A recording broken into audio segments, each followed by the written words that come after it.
The Los Angeles Lakers are finished. So the Denver Nuggets have basically shocked the entire world, taking a commanding 3-0 lead over the Los Angeles Lakers. The Denver Nuggets are now just one win away from their first ever NBA Finals appearance. The Denver Nuggets are doing it, man. A lot of people doubted them all throughout the season. They said they were a fake 1 seed. Nikola Jokic, I think, is the best player in the league. Jamal Murray is a top 3 playoff performer. They have Michael Porter Jr., Kentavious Caldwell-Pope, Bruce Brown, Aaron Gordon. A lot of people are doing their things, and I'm going to make a separate video talking specifically about the Denver Nuggets because you guys remember early on in the year, like before the season started, I thought the Denver Nuggets were the best team in the NBA and that they were the title favorites.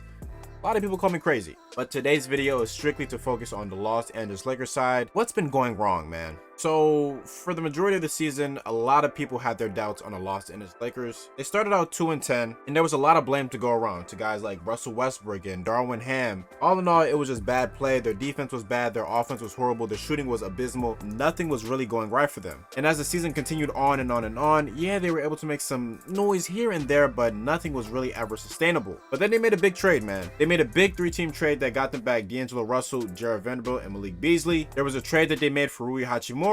All of this led them to a late season push in which they were able to make the play-in game. They had secured the 7th seed in the Western Conference, and through the first 2 rounds, they looked like the title favorites. They beat the 2nd seed Memphis Grizzlies and blew them out in Game 6. They beat the defending champion Golden State Warriors and blew them out in Game 6. And everything was pointing to the Los Angeles Lakers, and specifically LeBron James and Anthony Davis capturing their 5th and 2nd championship rings respectfully. But boy, so far have they not been ready for the Denver Nuggets. Through these first 3 games, the Denver Nuggets have flat out just been the better team. They've been shooting lights out in this series. In Game 1, everybody thought that the Nuggets shooting was a fluke. Despite Anthony Davis's 40-point performance, LeBron James pitching in a near triple-double, and 23 points from Austin Reeves, it just wasn't enough to beat this Denver Nuggets team. In that game, the Nuggets shot just a hair under 55% from the field, just a hair under 47% from 3. Game 2 for the Lakers, the defense was better, but the offense was not. Despite holding the Nuggets to 44% shooting from the field, they themselves shot 44% from the field. Anthony Davis shot just 4 for 15.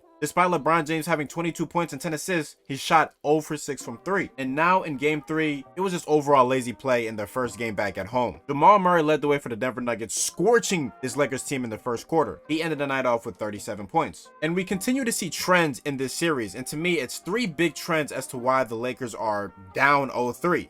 It's LeBron James' health, D'Angelo Russell's poor play, and the inconsistencies that come from coach Darvin Ham. Starting off with D'Angelo Russell, he's been notorious to be at fault in the playoffs. He was on and off in the first 2 rounds, but it was overall decent, and now in this round, the flaws are coming to fruition. I'm having a hard time seeing D'Angelo Russell on this team next year, but we'll see what the Lakers do. The second thing I want to talk about, and probably the biggest issue for the Lakers right now, is LeBron James' health. We all remember when LeBron James sustained that ankle injury that kept him out for some time. It was obvious then that he came back early, and it's obvious now that not only did he come back early, but that injury is still lingering. I mean, you look at the stats before the injury and the stats now, and it's literally night and day. And I'm 100% certain that this series will be much different LeBron James were healthy. And lastly, I just want to talk about Darvin Ham. He's been real hesitant to pull D'Angelo Russell in the past. I'm not sure why. Michael Malone is honestly coaching circles around him. He's tried to do different things to stop the Denver Nuggets, but honestly, nothing is really working. And Game 3 was probably the worst of them all. Jarred Vanderbilt should not have started this game. And overall, the adjustments that needed to be made just weren't. And that falls on the coaching. But this is a team sport. And honestly, it takes everybody on the team to really win a basketball game.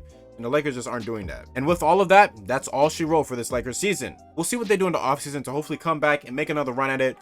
But time is ticking, man. And I'm having an awful hard time seeing how they can get back to the spot next season and beyond. We'll see what they do, man. But if one thing's for certain, this season is wraps for the Los Angeles Lakers.